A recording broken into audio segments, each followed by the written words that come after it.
Hi, welcome back to Reading Pathways.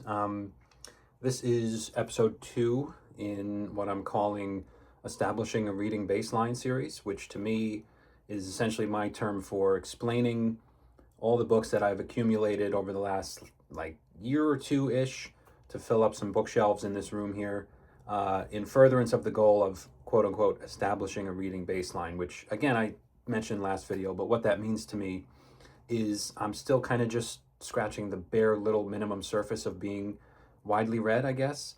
And I've tried to accumulate a swath, a representative cross section of books in different genres. This entire shelf behind me is for the most part contemporary fiction, with one shelf on the bottom of sci-fi and fantasy, which I'll get to at a later point. But it's my attempt to just gather a cross sample, a cross section of books around me that I feel constitutes a pretty good start as far as establishing a reading baseline for the rest of my reading life going forward. So this is episode 2 of this effort. And I figure I'll just jump into this next shelf here of contemporary fiction. Last time I did the hardcover fiction up on top. So without further ado, there's roughly 30 books here and a handful of stacks on top. So 30 seconds or so a book takes you to like about 15 minutes for the video. I'll try to keep it somewhere in that range. I probably don't have too many educated thoughts or things to say about many of the books because for the most part I haven't read them and I only know a little bit about them based on what I've heard or seen. So we'll just go forward with that.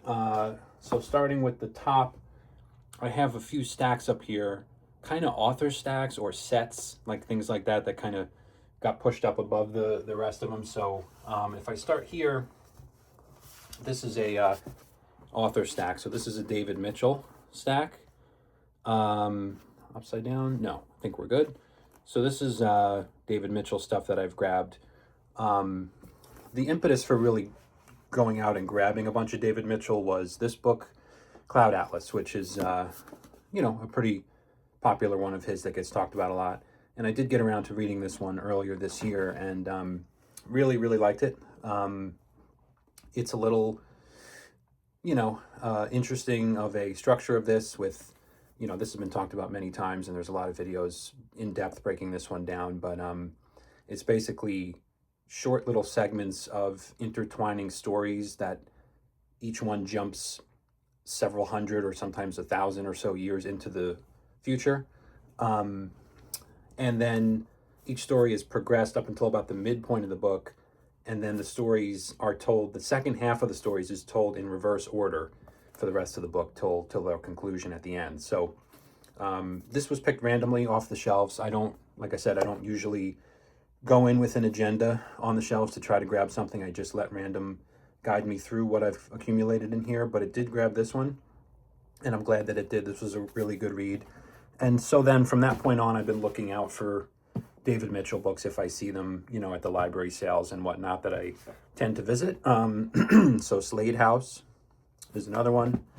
Number 9 Dream, which I think relates to the Beatles in some way. Number 9, the Beatles song, and I think the actual Beatles song plays a role in that book. And then also The Bone Clocks, which is a even thicker, chunkier book than Cloud Atlas.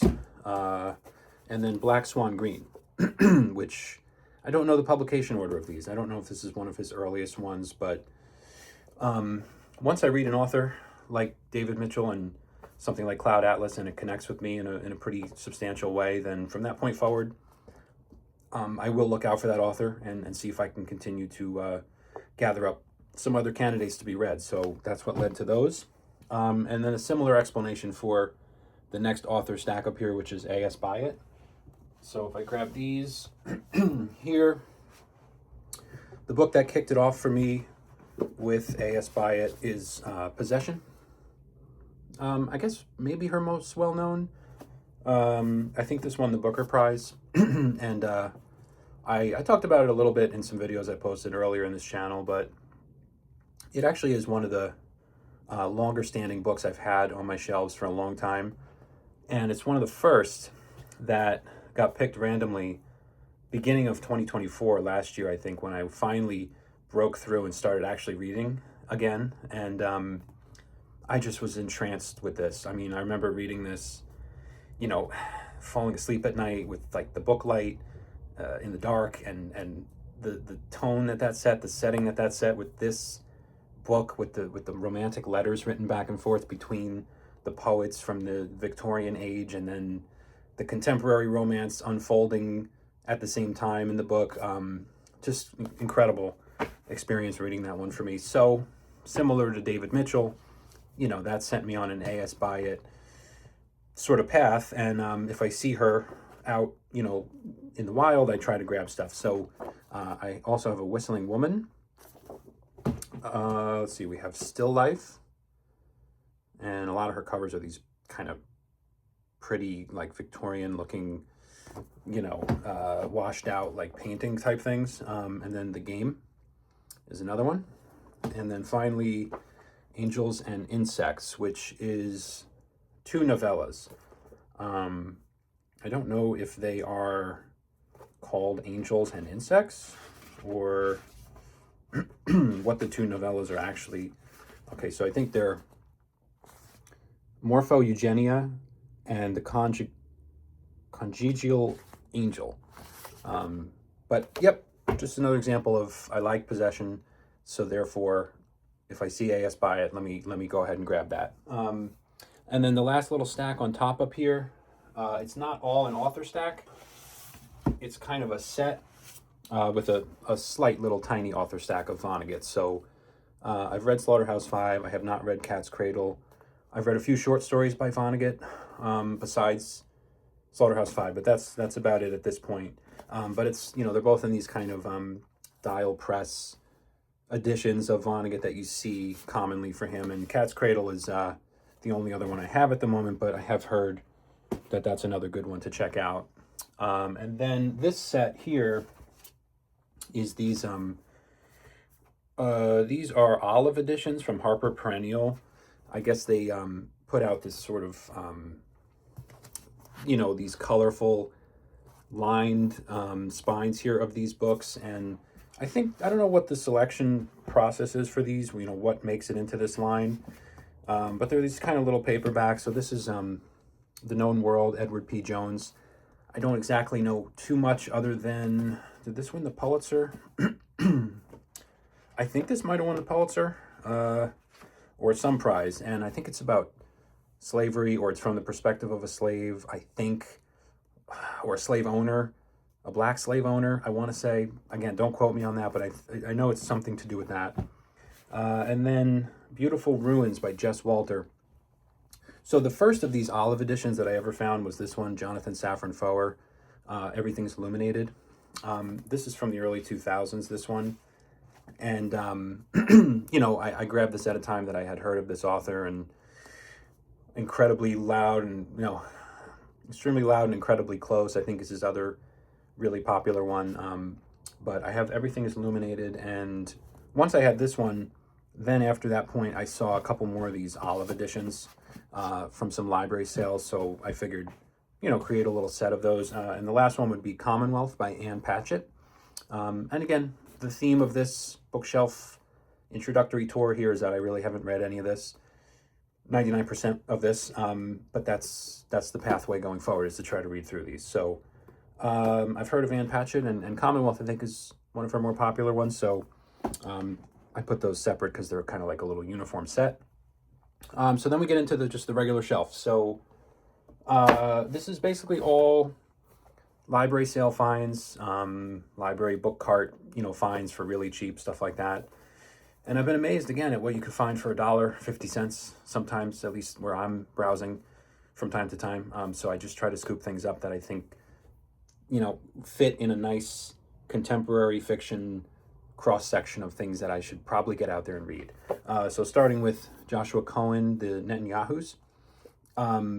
It won the Pulitzer Prize. It says it's an account of a minor and ultimately even negligible episode in the history of a very famous family. I know that it's speculative fiction, or it's like alternative history relating to the Netanyahus in some way. I don't think Benjamin Netanyahu, it might be his parents or something. But it's supposed to be funny and like a satirical type book on the Netanyahus in some way. So there's that one. And then this one is Leaving Atlanta by Tayari Jones. I always see a book by her out and about, which is more of a, I don't know if it's a romance. It's more of a drama, I guess. It's called American Wedding or something like that, or American Marriage. But this one, this was a random number generator pick from the library sale. So it was literally, I think there were 50 cents for these, and I just said, let me just grab one by randomness. It led me to this one. It's about the Atlanta child murders that took place in, I guess, the 80s.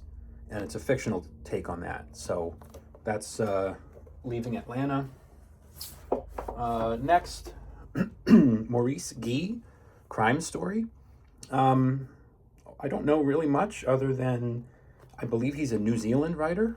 He's a New Zealand-based writer. Crime Story spans politics and high finance, murder, and the terror of domestic violence, asking questions about the perpetrators and victims of crime and about the price of greed and personal isolation. So kind of a dark book from 1994. So that's that one. And then another, I kind of organize these by nothing else other than like size and kind of how they just fit on the shelf, stuff like that. But this one is Jacob's Ladder, Donald McCaig, which is a historical fiction based in the Civil War period. I've definitely heard this recommended many times as far as historical fiction books go. It's part of the Michael Shihara United States Civil War Center Best Civil War Fiction. Michael Shihara, I think, wrote a famous Civil War fiction book. Can't remember the name off the top of my head. But so this one's been talked about a lot. And then moving on is Hunter S. Thompson with The Rum Diary. It's just an author name that I've heard a lot about. I think he's associated kind of with like the Beat generation, maybe like the Kerouac, William S. Burroughs, those types of names. And I guess this came out probably in the 60s or something like that. I think there's a movie, The Rum Diary. Oh, I don't know. This says 1998. So I don't know. Maybe it's later in his career, possibly. But yeah, I've been curious to come across something from him at some point. And then this one, another great library sale find in perfect condition, The Truth About the Harry Kubert Affair by Joel Dicker. A missing 15-year-old girl, a revered novelist, his ambitious young protege, and the race to uncover the truth. So kind of a thriller. I think it's a French writer. I don't know if it's set in France. Not sure where it's set, but I think it's a French writer, and this was translated into English, I'm pretty sure.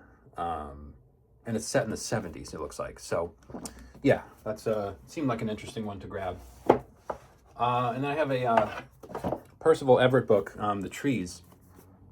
Obviously this year, well, I guess last year and most recently, Percival Everett has been talked about in connection with James, which is his, what did it just win? The Pulitzer, the Booker, everything, I think, about a retelling of the adventures of Tom Sawyer from the perspective of Jim, right? So once, that book started getting talked about a huge amount, that put Percival Everett on my radar. And The Trees I found, which I think is like a very experimental type novel from him. It was up for the Booker Prize in 2022. So this might be his last one before James came out. I think it's experimental and maybe a little bit crime related. But I did want to come across Percival Everett. And then The Great Fire by Shirley Hazard. I have another Shirley Hazard in the Penguin Classics little shelf I've started to put together, which I'll get to eventually. And that one's called The Transit of Venus. And this is it says here a novel by the author of Transit of Venus. That one's much older. This is much more contemporary. And it won the National Book Award, I guess. And but this is from much newer, 2003. But Shirley Hazard, I think, has been around for decades and decades. Even has a couple of books in the Penguin Classic line. So I'm curious what a newer book from her is like. And then definitely a common name, John Irving.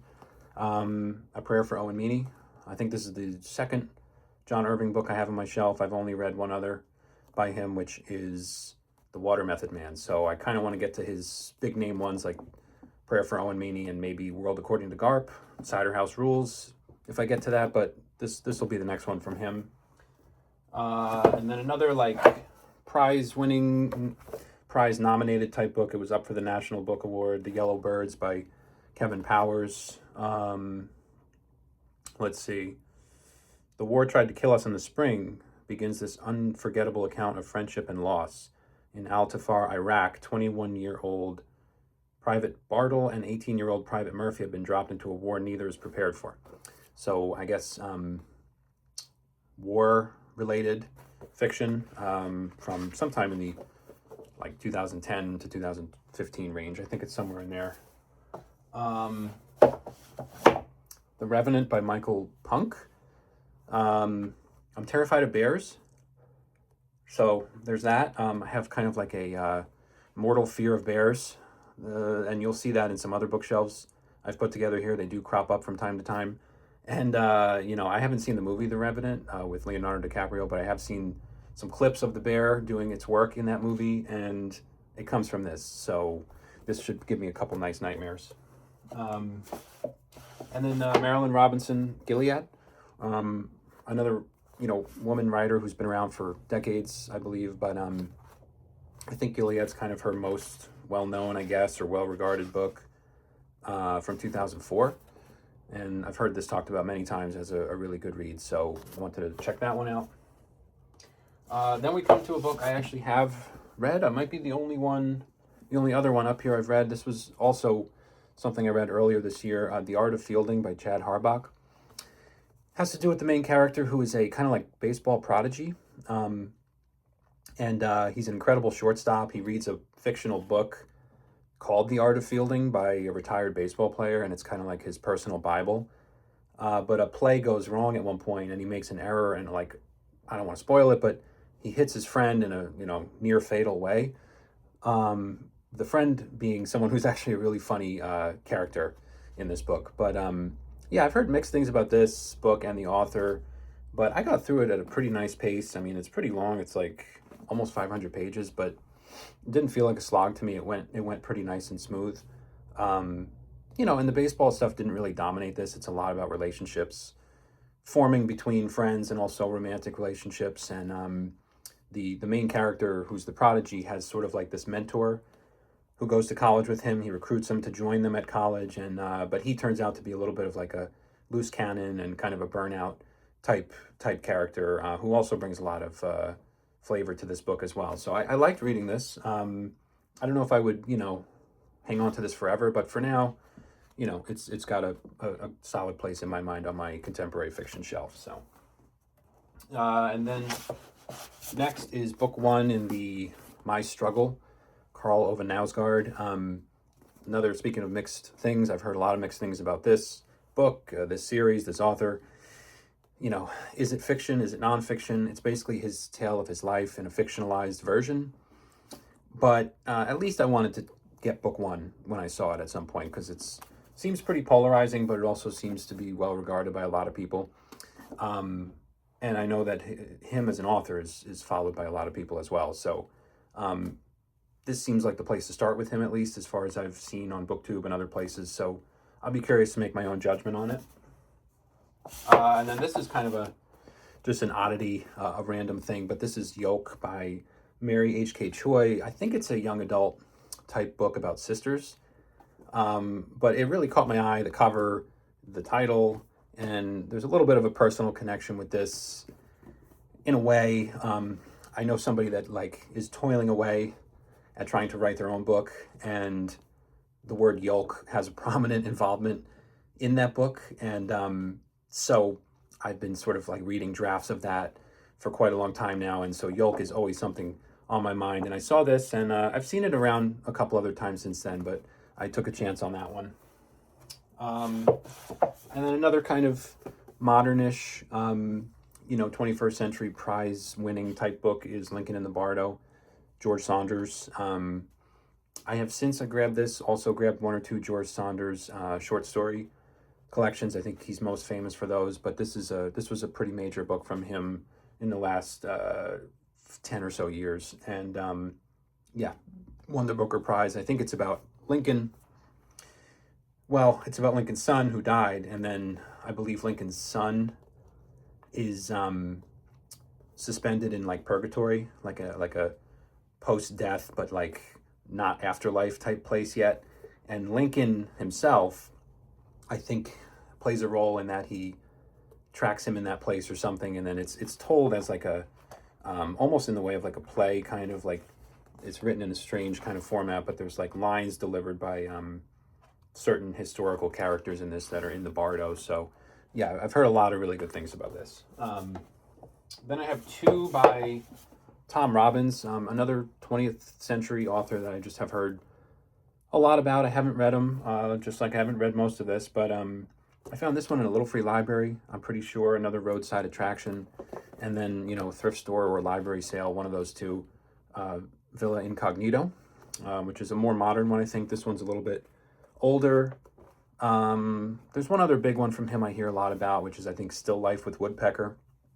So maybe I'll get to that at some point, but I basically let what I find in the wild dictate what ends up filling the shelves and ultimately what I read. So a couple of Tom Robbins to check out. Then the Dante Club, Matthew Pearl. I see this, I grabbed it. It seemed maybe interesting. Boston, 1865, a series of murders, all of them inspired by scenes in Dante's Inferno. So that kind of caught my eye. Since I've got this, I've seen this all the time at thrift stores and library sales. It seems like one of those that always crops up there. But I've heard good things about it, and it's kind of a literary world-based thriller-ish kind of thing, maybe dark academia. And I haven't read too much of it, but I did like The Secret History, which is like quote unquote, goes verbatim with dark academia. So this may fit into that interest group.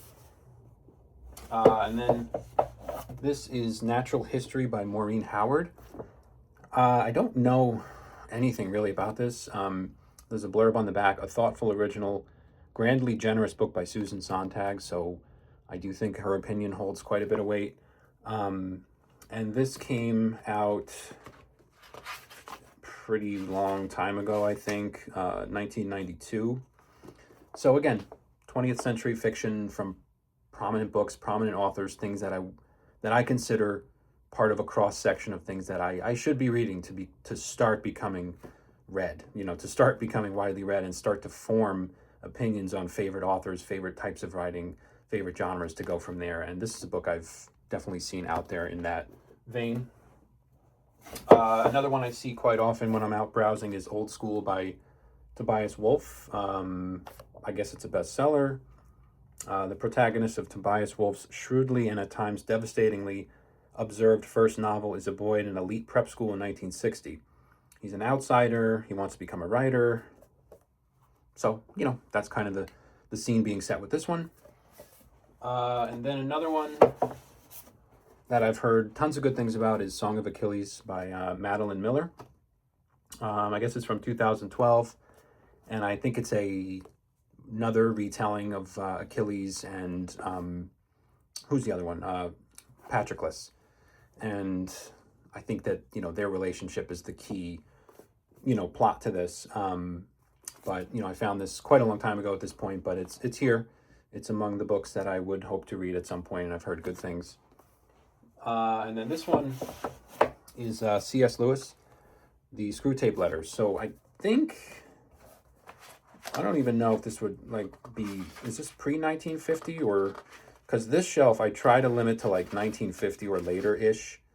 It's 1942, so I don't know if it's still contemporary fiction or if I should maybe find a place on another classicer, that's not a word, more classic-y shelf for this. But the Screwtape Letters, it's a satire on hell's latest novelties and heaven's unanswerable answer from C.S. Lewis. And there's letters that go back and forth. My dear Wormwood. I don't know who's speaking in these. It might be God and the devil writing letters to each other, possibly. Kind of a classic. Maybe I should move it off the shelf. And then found this pretty recently. This is Get Shorty from Elmore Leonard. Only Elmore Leonard book that I have in here. And it's a crime book, I think. Elmore Leonard proves once again why he set the standard against which all crime novels are measured. He takes a mobster to Hollywood, where women are gorgeous, men are corrupt, and making it big isn't all that different from making your bones. And I know the movie is a pretty cult classic, kind of favorite movie, so found a pretty good copy of Get Shorty. Couple more. This one is called The Great Circle by Maggie Shipstead, Booker Prize finalist. Yeah, I don't really know. I think it's historical fiction. After being rescued from a sinking ocean liner in 1914, Marion and Jamie Graves are raised by their dissolute uncle in Montana. The Washington Post said a soaring work of historical fiction. I think aircraft, or one of them might be a pilot. I'm not 100% sure, but I think that plays a role here. But again, trying to diversify my reading and not pigeonhole myself too much. So trying to grab things that, I wouldn't necessarily grab otherwise. I'm trying to make sure I'm representing a pretty wide range of authors. But this one would not be that. This is one that is pretty much a staple of most people's bookshelves. Well, not most people's, but it's a staple of BookTube. It's a staple of a lot of discussion. And when it comes to contemporary literature and Cormac McCarthy, The Road, it's the only Cormac McCarthy I have because, again, I've heard a lot of mixed things about this. Some people are not into it. Some people are live and die by it. And I haven't read McCarthy, so I really don't have an opinion yet, but I hope to. And this seems like a pretty good place to start with him. And again, he's one of those authors that I consider, prominent enough to, I want to read him to at least form a judgment and see where I go from there. So I'll be starting with The Road. And then, I'm going to grab both of these because I noticed that just by chance, they happen to be next to each other, and they're both contemporary fiction works that have Korea as sort of a backdrop. Pachinko by Min Jin Lee and The Orphan Master's Son by Adam Johnson. Both historical fiction, I think, somewhat tied to Korea. In this one, Pachinko, in the early 1900s, teenage Sunja, the adored daughter of a crippled fisherman, falls for a wealthy stranger at the seashore near her home in Korea. And it goes over generations of this family, I think. And I've heard just tons of great things about Pachinko. And it was a finalist for the National Book Award. Another just staple of contemporary literature that been on my radar and something I'm interested in reading. And then this one won the Pulitzer. And Pak Jun-do is the haunted son of a lost mother, a singer stolen to Pyongyang, and an influential father who runs a work camp for orphans. Superiors in the North Korean state soon recognized the boy's loyalty and keen instincts. Just happened to, these fell together on the shelf, and ones I've heard tons about, so I want to check those out. And that leaves us with just two more. First is The Last Kingdom, Bernard Cornwell. So I've heard a lot about Bernard Cornwell, and I found a nice copy of his first book in what I think is called the Saxon Tales, the best-selling series chronicling the epic saga of the making of England. In the middle years of the 9th century, the fierce Danes stormed onto British soil, hungry for spoils and conquest. Suddenly, the fate of all England and the course of history depended upon one man, one king. So a really nice copy of this, and I'll see how much I like this. If I really do get into it, then there's more to the Saxon series, I think, beyond this to go forward with. And then lastly on this shelf would be The Handmaid's Tale, Margaret Atwood. Been interested to read it for a long time. I watched the TV show, the Hulu series, which is blazed into this book permanently. But I did find this, $1, I think, and I've been interested to read it for quite a long time. I think it has a lot of bearing on a lot of things beyond just the television shows. So I'm looking forward to getting that one chosen randomly for myself. So that's it. There you go. That's shelf number 2 of this little tour I'm putting together. Contemporary fiction. Contemporary fiction will continue most of the way down this shelf until we start hitting fantasy and sci-fi at the bottom, which is grouped separately from other fantasy and sci-fi across the room. Don't ask me why. I'm trying to work on constantly reorganizing and retooling the shelves in here, so it's a work in progress. But again, trying to establish a reading baseline, and I consider everything behind me and on other shelves that I hope to show as part of that journey. So thanks for checking out episode 2 in the series, and hopefully I'll be back soon with more updates. Thanks.